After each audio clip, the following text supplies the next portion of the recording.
তার নির্দেশে পুনর্নির্মাণ করেছিল বাইতুল আকসা। এই গল্প সেই মহান বিশেষ নবীর, যিনি ছিলেন এই পৃথিবীর বাদশাহ, কিন্তু তার অন্তর ছিল নম্র ও আল্লাহর ভয়ে ভরা, যেখানে এক পিঁপড়ির ডাকে থেমে যায় রাজকীয় সেনাবাহিনী। এটি শুধু এক রাজত্বের কাহিনী নয়, বরং আল্লাহর প্রতি ভালোবাসা আর অনুগত্যের গল্প। প্রিয় দর্শক, আমরা এই ভিডিওতে বলতে যাচ্ছি নবী সুলাইমান আলাইহিস সালামের অলৌকিক জীবন কথা, যেখানে বাতাস, জিন, পশু পাখি সবই ছিল তার অধীনে, আর তিনি ছিলেন কেবল আল্লাহর অনুগত্যে। একদা দাউদ আলাইহিস সালামের ইন্তেকালের পর সমস্ত রাজ্য বিষণ্ণ হয়ে পড়ল, আর তখনই আল্লাহর নির্দেশে তার সিংহাসনে বসানো হলো হযরত সুলাইমান আলাইহিস সালামকে।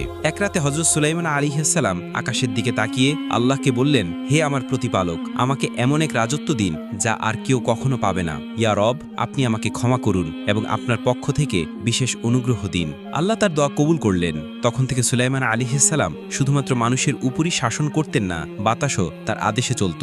একদিনই তিনি তার সৈন্যদল নিয়ে বহুদিনের পর